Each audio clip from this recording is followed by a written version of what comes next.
Olá a todos, sejam muito bem-vindos a mais uma aula de Geografia. Aqui professor Daniel Garcias e nós vamos continuar a nossa aula hoje aqui sobre industrialização. Essa é a nossa segunda aula de 4 videoaulas sobre esse tema. Vamos lá então? Espaço industrial, continuamos agora a nossa aula. Bom, na aula anterior, no vídeo anterior, vocês me ouviram falar a respeito de fatores locacionais da indústria. Só para a gente relembrar, esses fatores locacionais da indústria, eles representam os aspectos do espaço que atrai a indústria para algum local. Por que aquela indústria está ali? Ela está ali porque tem mais matéria-prima, porque tem mais mão de obra barata, porque tem mercado consumidor, por causa dos incentivos fiscais. O que fez aquela indústria se instalar lá? Agora a gente conversa um pouco sobre alguns outros aspectos históricos e geográficos da atividade industrial. Vamos começar então. Primeiramente, é interessante que a gente saiba que a indústria, essa fábrica que nós vemos hoje, ela é um processo histórico e que nesse processo histórico várias características elas estiveram presentes na transformação das atividades econômicas em atividades industriais.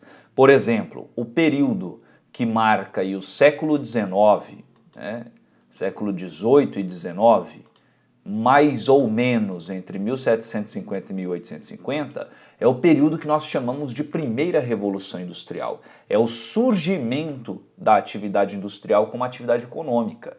Então note que ela não é tão antiga, ela é antiga para a nossa geração, mas na perspectiva histórica da linha do tempo da humanidade, é uma atividade recente, século XVIII em diante. Na primeira revolução industrial nós tivemos uma transformação espacial. Onde? Primeira pergunta, onde ela aconteceu? Ela acontece na Inglaterra. A Inglaterra reunia uma série de condições econômico-políticas que permitiram que as inovações tecnológicas modificassem a atividade econômica a partir de lá. Então, o país Inglaterra, um país-chave nesse processo. Uma das grandes inovações tecnológicas, e esse é outro aspecto das revoluções industriais, é que elas são também impulsionadas por inovação tecnológica. Então, peraí, a atividade industrial se transformou muito em função da inovação tecnológica, em função das novas tecnologias que chegam. Nesse caso, eu trago como exemplo o tear mecânico. O que é um tear mecânico? É uma máquina de fiar tecido, que naquele momento passa a ser automatizado. Uma máquina movida a vapor, eu não estou falando só de locomotiva, de trens, eu estou falando de uma máquina a vapor, de qualquer máquina que possa ser impulsionada a vapor, a você queimar combustível e ela se movimentar. Estes são grandes processos inovadores do período, porque através desse tear mecânico, você pôde, nas fábricas de tecido, mobilizar maior quantidade de produção com menos tempo.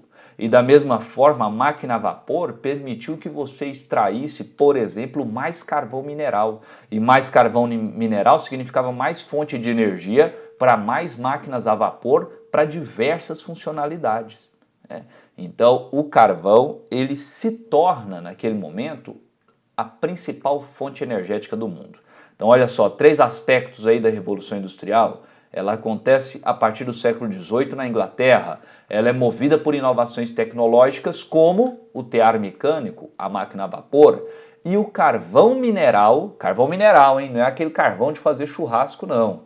Carvão mineral se torna a principal fonte de energia. Por esse motivo, olha que interessante, como o carvão era a principal fonte de energia, naquele momento, o mais importante para as indústrias era estar próximo de carvão mineral.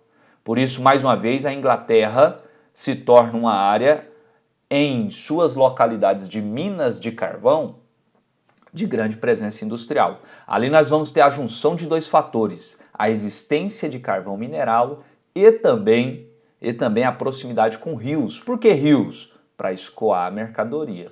Tá vendo mais uma vez aquilo que a gente falou? A indústria não está lá por acaso. Bom, como eu disse para vocês, máquina a vapor é uma das inovações também, E o setor têxtil e a mineração se tornam as principais áreas da indústria. Setor têxtil, fabricação de tecido. Mineração, especialmente na extração de carvão, na extração de ferro, materiais que vão aparecer. Então isso aqui é para você ter uma ideia de como essa atividade começou e quais eram os aspectos essenciais. Estar próximo de matéria-prima, setor têxtil, mineração e inovações tecnológicas como a máquina a vapor.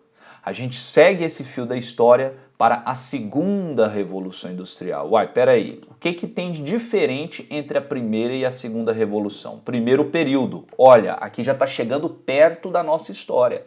Século XIX, século XX, entre 1850 e 1950, mais ou menos, tá bom? O que ocorre aqui de evento principal? Nós temos uma mudança.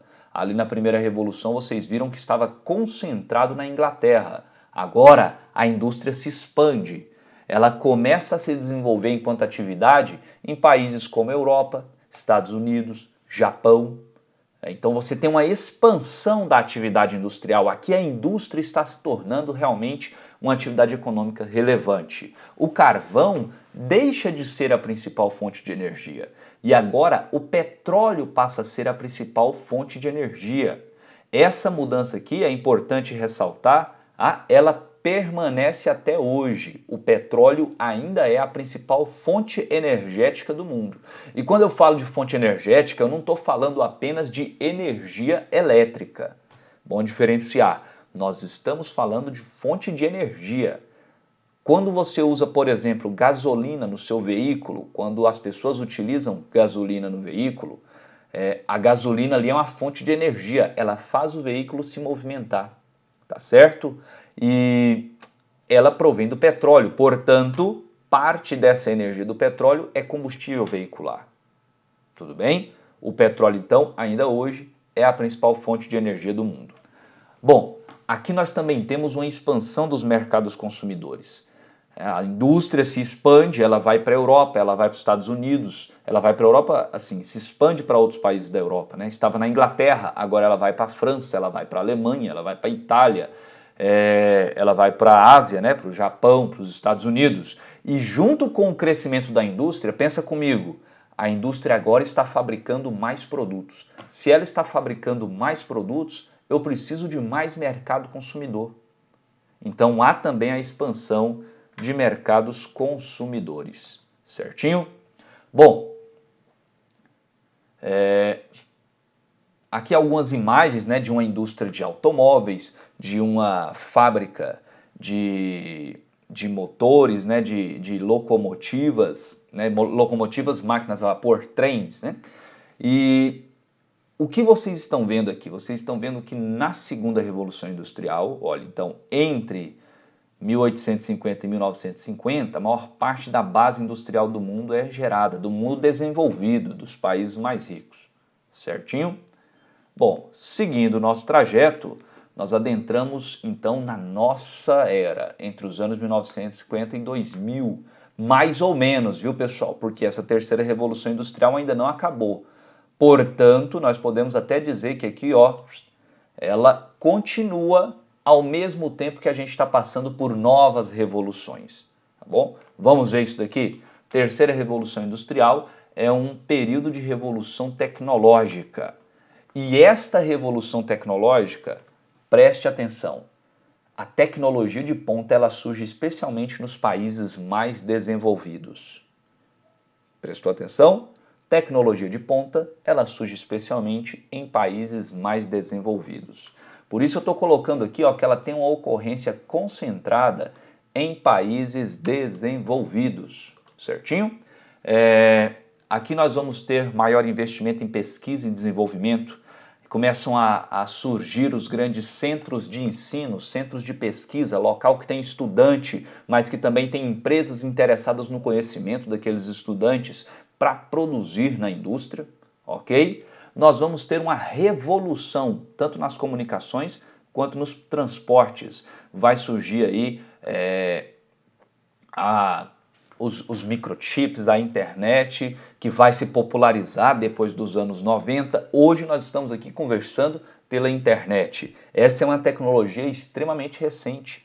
ela se populariza a partir dos anos 90, a partir dos anos 1989, 1990. Então pensa, tem 30 anos que nós estamos aqui tendo a possibilidade de utilizar a internet, aqueles obviamente que detêm condições financeiras para se inserir nesse cenário. Então nós vamos ter uma revolução das telecomunicações e também das redes de transporte, um avanço muito grande com relação à existência e ao desenvolvimento da informática, da microeletrônica, da robótica, da química fina, certo? A fibra ótica, que é uma tecnologia também de comunicação via internet, que fez acelerar a velocidade da internet. Tudo certo? Então, aqui nós temos uma nova mudança da atividade industrial. A indústria agora começa a se automatizar mais, começa a ficar mais interligada por redes de, de comunicações e transportes. E olha que interessante esse último ponto que eu coloquei aqui para vocês. Industrialização dos países menos desenvolvidos se inicia.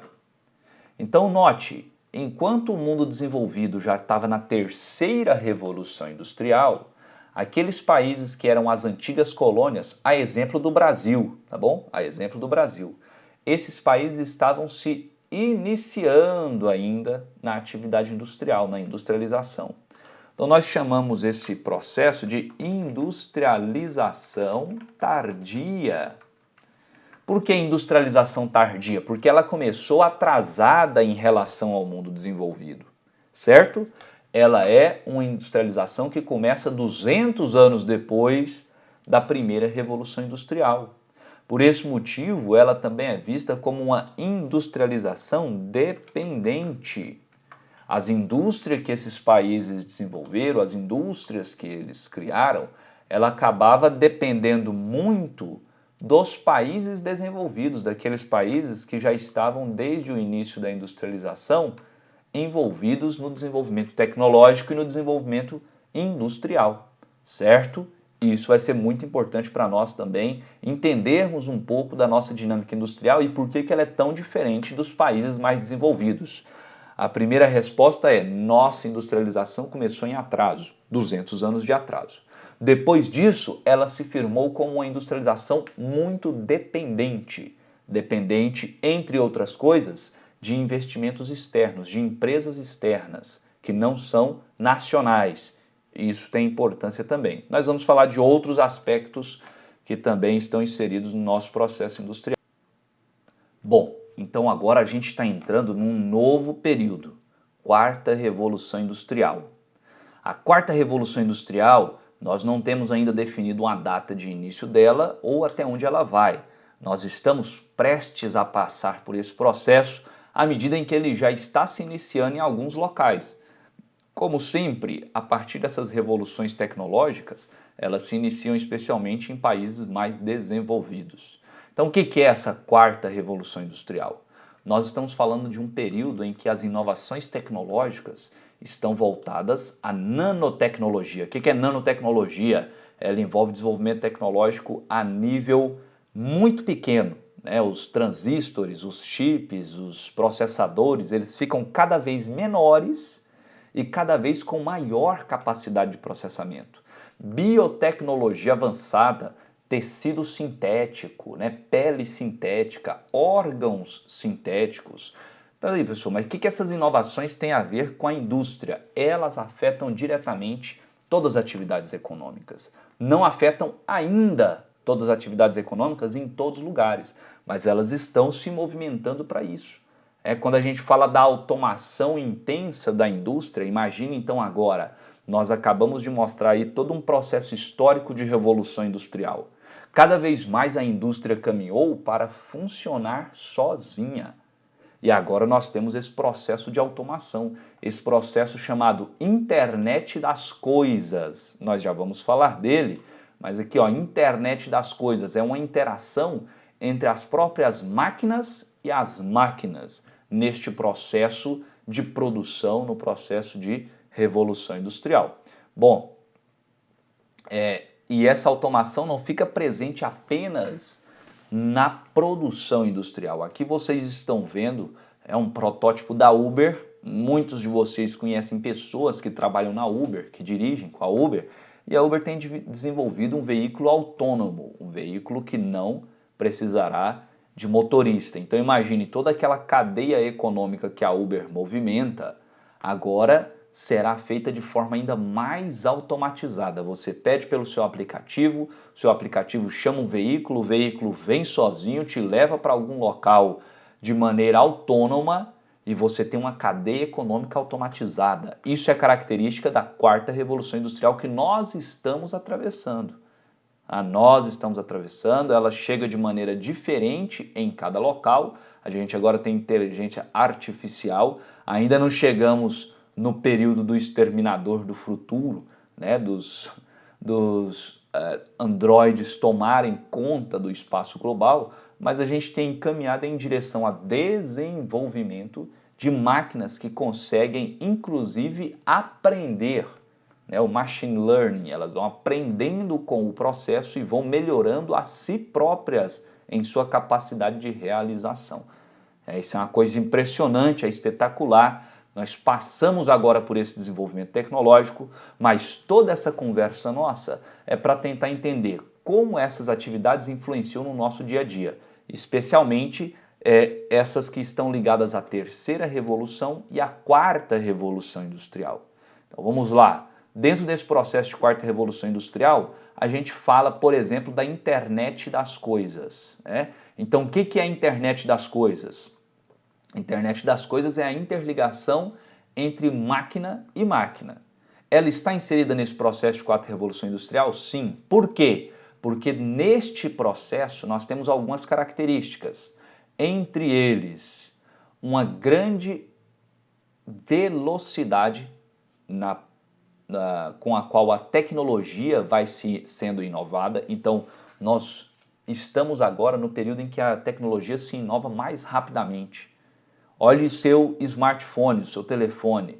Todo ano sai um smartphone com uma tecnologia maior, com câmeras melhores, com velocidade muito maior, e isso todos os anos consecutivos. A tecnologia ela é inovada muito rapidamente, e o seu smartphone não é a única coisa que sofre com isso. Nós temos toda uma cadeia de produtos tecnológicos que são melhorados a cada dia. Aqui você está vendo, por exemplo, na área rural, né, um drone que faz a pulverização da lavoura de forma automatizada. É traçada uma rota para ele, é mapeada essa rota num aparelho e a partir disso esse drone começa a fazer a pulverização sozinho. Ninguém precisa ficar controlando ele já tem a rota que ele vai fazer. Aqui também você tem um controle das lavouras por meio da internet das coisas, uma série de aparelhos, né? Você tem lá um medidor de umidade, você tem um aparelho que olha a temperatura do dia, a localização, e a partir disso você tem uma integração dessas tecnologias e as pessoas podem trabalhar utilizando isso, certo? E essas mudanças tecnológicas, elas geram um impacto tanto nas atividades econômicas quanto na oferta e demanda de empregos. Nós vamos pensar nisso aqui agora. Por quê? Vamos ver aqui uma situação. Olha esse texto. Internet das coisas no controle do uso de água das lavouras. Dá uma olhada nesse texto. Quando a gente fala aqui, ó, internet das coisas no controle do uso de água nas lavouras. O que é a internet das coisas? É a integração entre as máquinas. O que esse texto nos diz? Ele fala, olha, a água é um recurso que, quando usado muito ou pouco, pode ter consequências adversas. Então o que eles fazem? Sensores. Existem sensores conectados na lavoura que podem reduzir até 30% o consumo de água. No sul da Califórnia, lá nos Estados Unidos, agricultores passaram a instalar os sensores ao redor da plantação de abacate para medir o nível de água e conectá-los no sistema de irrigação. Então olha só, o sistema ele vai irrigar a lavoura somente quando os sensores disserem que é necessário. Para isso você tem uma conexão entre esses aparelhos. Então, os produtores conseguem aguar as árvores conforme o necessário e desativar os sistemas à noite para evitar desperdícios. Olha para você ver, uma tecnologia que vem aí nesse caso conectar objetos, então internet das coisas, interconexão digital de objetos. E a partir dessa conexão de objetos, você consegue gerar alguns resultados esperados. Nesse caso, economizar água. Beleza? Vamos continuar aqui. Nós também temos agora o desenvolvimento de materiais inteligentes, chamados metamateriais. Aqui eu trouxe um exemplo para vocês que são não é uma capa de invisibilidade. A questão aqui é, o que são metamateriais? São materiais que têm suas propriedades físicas controladas, que podem ser manipuladas. Então não estou falando de um material que é extraído da natureza, eu estou falando de um material que ele é criado, ele é sintetizado. Aqui o que vocês estão vendo é uma capa que a luz consegue passar por ela sem refletir, ou seja, atravessa este material. Por isso ela é transparente, ela tem esse aspecto de transparência, que dá aí uma impressão de invisibilidade. Você fala, mas para que é isso, professor? Vou andar invisível na rua? Não. Isso é especialmente pensando, por exemplo, em mecanismos tecnológicos que podem acelerar, por exemplo, a transmissão de dados, que podem gerar não interferência na transmissão de dados, que pode acelerar com isso a circulação de informações na internet, que podem ser utilizados para gerar energia. Então, isso muda a forma como a indústria produz. E aí, nesse cenário, vai surgir o que nós chamamos de indústria 4.0. O que é a indústria 4.0? É a interação máquina a máquina. Com tudo isso que vocês viram, e toda essa história que a gente contou, foi para chegar aqui, na indústria 4.0. Certo? Indústria 4.0. Bom, vamos começar então aqui de um exemplo hipotético. Você hoje pega o seu smartphone e acessa um aplicativo de uma loja online. Presta atenção, você não foi na loja. A loja está na internet. É uma loja online. Você fez a compra porque o seu aparelho se comunicou com a loja através de você. Esse aparelho se comunicou com uma loja online, uma loja virtual, ou seja, é uma interação máquina a máquina. Essa loja virtual, imagine que ela já tem lá um sistema e ela acumula todos os pedidos que ela recebe. Ela sozinha, através desse sistema, ela não tem uma pessoa operando, anotando o seu pedido. Sozinha, ela recebe o seu pedido e de milhares de pessoas que acessam essa loja virtual e ela envia esses pedidos para a fábrica. Então note, mais uma vez, interação máquina a máquina. Uma loja virtual se conectou com a indústria. Na indústria, máquinas, robôs produzem o produto que você comprou. Então, se você comprou um carro, seu carro chega lá junto com um monte de pedidos e os robôs, as máquinas, produzem esse veículo. Agora imagine que essa indústria, quando chega uma quantidade de produção de escoamento, ela entra em contato sozinha também, da mesma forma que a loja virtual tem um sistema automatizado, a indústria também tem, ela entra em contato com uma empresa de entregas que tem veículos autônomos, veículos que são movidos pela internet. Então esses veículos saem sozinhos, buscam o seu produto lá na indústria, você embala esses veículos, coloca eles, armazena eles para transporte, e esse veículo vai chegar lá na sua casa. Ou o produto qualquer que você tenha comprado. Presta atenção num detalhe, o que eu fiz questão de deixar claro nesse exemplo hipotético? Que a maior parte da interação aqui foi feita entre máquina e máquina, não foi feito entre pessoas.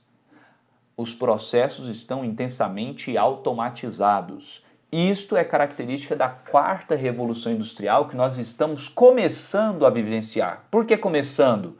Porque isso ainda é caro.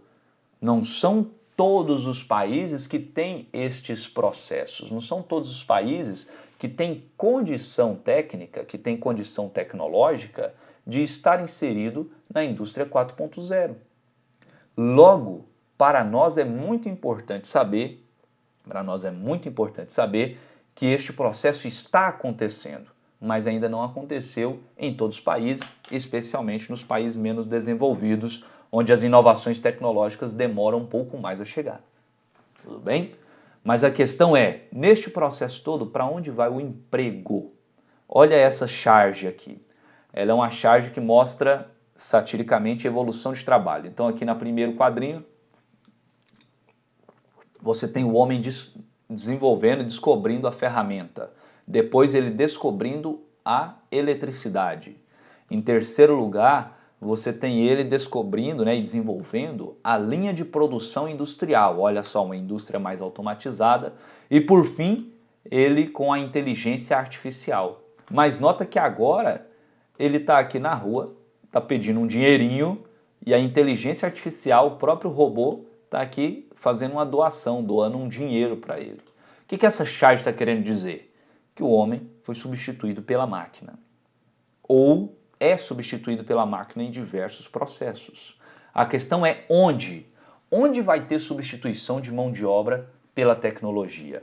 Onde nós vamos ter menos possibilidade de emprego? Resposta, primeira das respostas, tá? Primeiro local em que você vai ter maior perda de emprego, isso é o que a gente chama de desemprego estrutural. Por que desemprego estrutural? Porque é uma mudança estrutural na economia. Substituição do homem pela máquina. Onde é que você vai ter empregos e onde você vai ter menos empregos? Os empregos tendem a ser substituídos quanto menor é a qualificação das pessoas. Então, os primeiros empregos que tendem a ser substituídos são aqueles que exigem menor qualificação. Porque quanto menor qualificação é necessária para uma atividade, mais fácil é que você tenha uma máquina que faça esse trabalho. Por isso é muito importante que você estude, que você conclua seus estudos, que você ingresse numa universidade, que você faça uma pós-graduação, que você busque uma profissão de maior qualificação, para que nestes próximos anos você tenha maior possibilidade. Isso também não quer dizer que é uma regra que você estará bem inserido no mercado, mas que você tenha maior possibilidade de encontrar e de estar empregado. Então agora vamos dar uma olhada em relação à possibilidade de substituição da mão de obra por tecnologia. Quem é que tem mais chance de perder o emprego? Dá uma olhada nesse gráfico. Esse gráfico, ele apresenta a probabilidade de automação por zona de trabalho. Ou seja, o que isso significa? Isto significa pensar aqui quais são os tipos de profissão, quais são os tipos de atividades que podem ser substituídas por tecnologia. Quais são aquelas que têm mais chance de ser substituídas por tecnologia. Vamos dar uma olhada aqui nesse gráfico para entender ele melhor. Nota, ele tem aqui um primeiro eixo, ó. Estou pintando ele de vermelhinho. E o que ele significa? O quanto uma atividade requer preparo.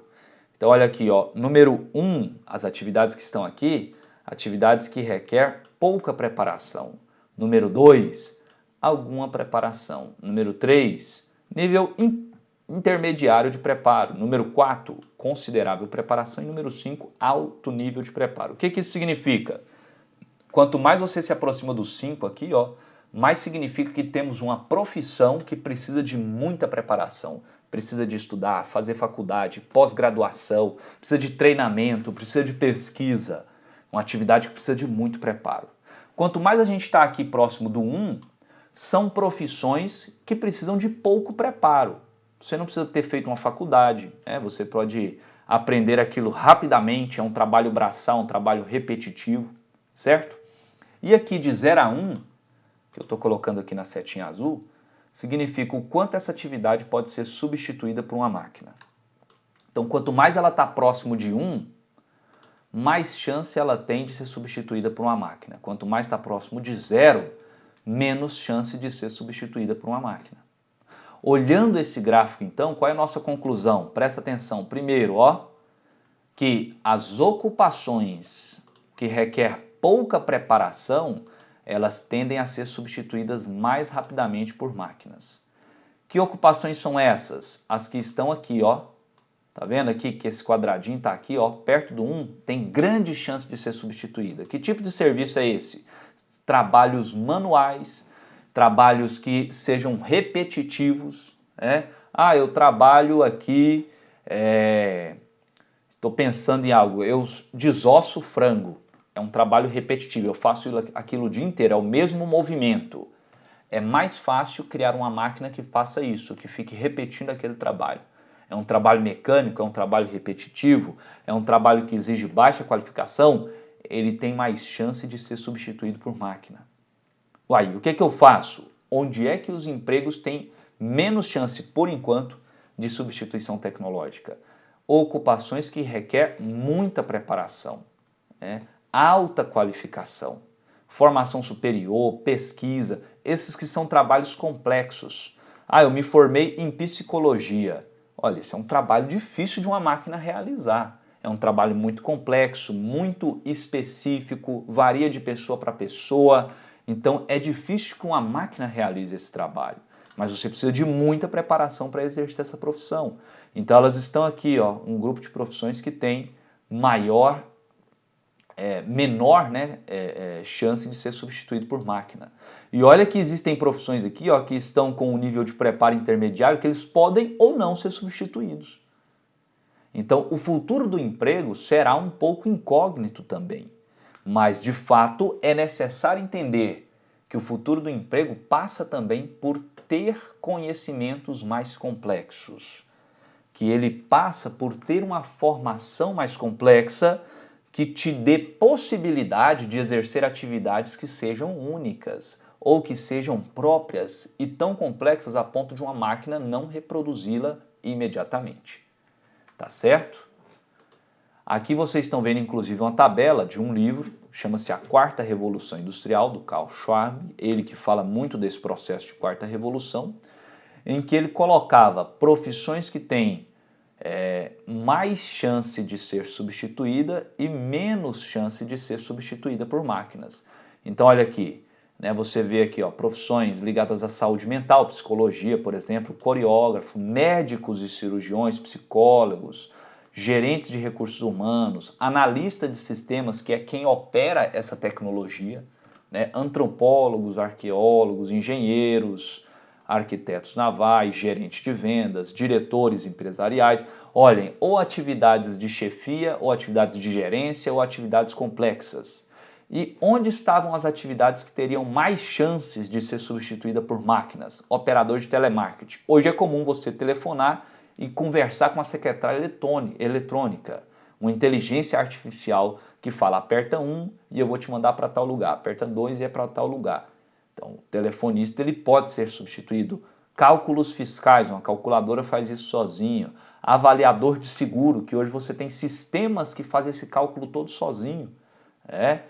Secretários jurídicos, juízes, hosts, hotéis que vão funcionar sozinhos, corretores, mão de obra agrícola que vai sendo substituída por máquinas, entregadores, que vocês estão vendo aí os carros autônomos, secretários, assistentes.